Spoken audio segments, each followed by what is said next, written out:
तो शहीद का दर्जा मिलेगा तो ये फैमिली सर उठा के कह पाएगी कि हम हिंदू बोल के गए हैं तो हमें उसका सरकार ने शहीद बोल के दर्जा दिया है। सबसे पहली गोली उन्होंने शुभम को ही मारी थी, पूछ के मारी थी, हिंदू मुसलमान। कानपुर के रहने वाले शुभम द्विवेदी पहलगाम हमले में मारे गए थे। शुभम द्विवेदी के परिवार से सीएम योगी आदित्यनाथ भी मिलने गए थे। अब पहलगाम हमले में मारे गए शुभम द्विवेदी की पत्नी और परिवार के लोगों ने शुभम द्विवेदी को शहीद का दर्जा देने की मांग की है। लोग विक्टिम की फैमिली को भूल जाते हैं, लोग जाके पूछते नहीं है कि उनकी फैमिली क्या झेल रही है, क्या हो रहा है उनके साथ, वो सब भूल जाते हैं। और शुभम हमारी फैमिली नहीं चाहती और मुझे लगता है कोई भी नहीं चाहता होगा कि शुभम को कोई भूले। इसलिए मैं सरकार से सिर्फ ये विनती करती हूँ कि शुभम को शहीद का दर्जा दे दें, उसको याद रखें, उसको उसकी वजह से हम शायद जो भी वो हमें देंगे हम उसकी वजह से जी पाएंगे।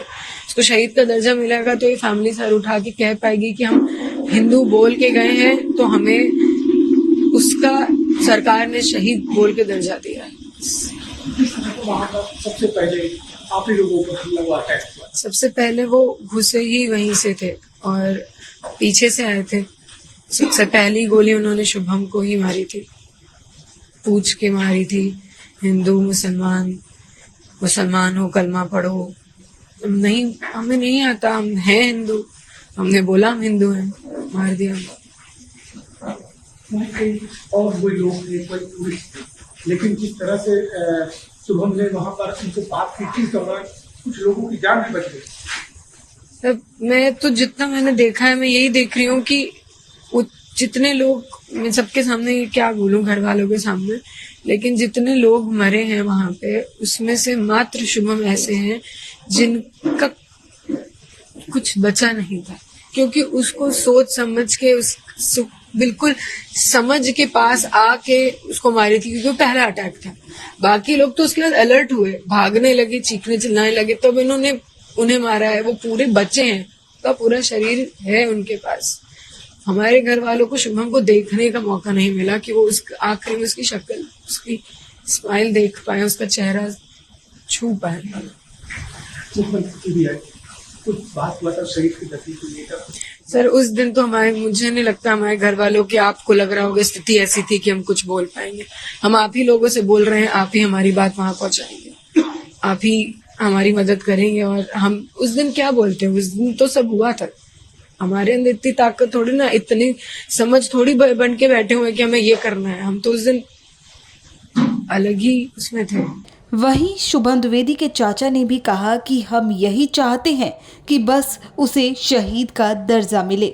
हमारा परिवार जिस तरीके की अब वेदना झेल रहा है, तो दुख के साथ हमारे हृदय में आक्रोश भी बहुत ज्यादा है। और हमारे बच्चे ने धर्म की रक्षा के लिए, क्योंकि आप कल्पना करिए कि जब आपके सामने ये पूछा जा रहा हो कि आप हिंदू हैं या मुस्लिम हैं, और सामने एक AK-47 लिए खड़ा हो, वहां पर भी हमारे बच्चे ने इतना साहस दिखाया। हिंदू धर्म की रक्षा के लिए उसने जान अपना बलिदान देना उचित समझा और कहा कि हम हिंदू हैं। तो हमारी मांग है सरकार से कि धर्म की रक्षा हमारे भतीजे ने करी है, हिंदू धर्म की रक्षा के लिए अपने प्राण न्यौछावर किए हैं, तो उसे शहीद का दर्जा मिलना ही चाहिए। क्या सरकार की तरफ से भी कोई वार्ता या कोई बात है? हम लगातार, हमारी बहू और हम सभी लोग, क्योंकि हमारी बहू की ये बहुत, कहते हैं ना, हृदय से इच्छा है, जैसा उसने अभी बताया, नहीं तो फिर आने वाले समय में कैसे लोग याद रखेंगे, इस तरीके की घटनाएं फिर होती रहेंगी। शुभम के बलिदान को हमेशा याद रखना चाहिए। हिंदू धर्म और धर्म की रक्षा के लिए इसको याद रखना चाहिए, आने वाली पीढ़ियां इसको याद रखें। अभी तक सरकार से हमारी कोई सीधी वार्ता नहीं हुई है। हमने आप लोग मीडिया के माध्यम से अपनी बात माननीय प्रधानमंत्री जी तक, माननीय मुख्यमंत्री जी तक पहुंचाने का प्रयास किया है। आने वाले समय में हम अपनी मांग किसी मुलाकात के माध्यम से, डीएम सर से मुलाकात करने का हम सोच रहे हैं, तो ये बात सरकार तक पहुंचाएंगे। हमसे जुड़े रहने के लिए हमारे YouTube चैनल को सब्सक्राइब करें और नई वीडियो की नोटिफिकेशन के लिए बेल आइकॉन को दबाएं।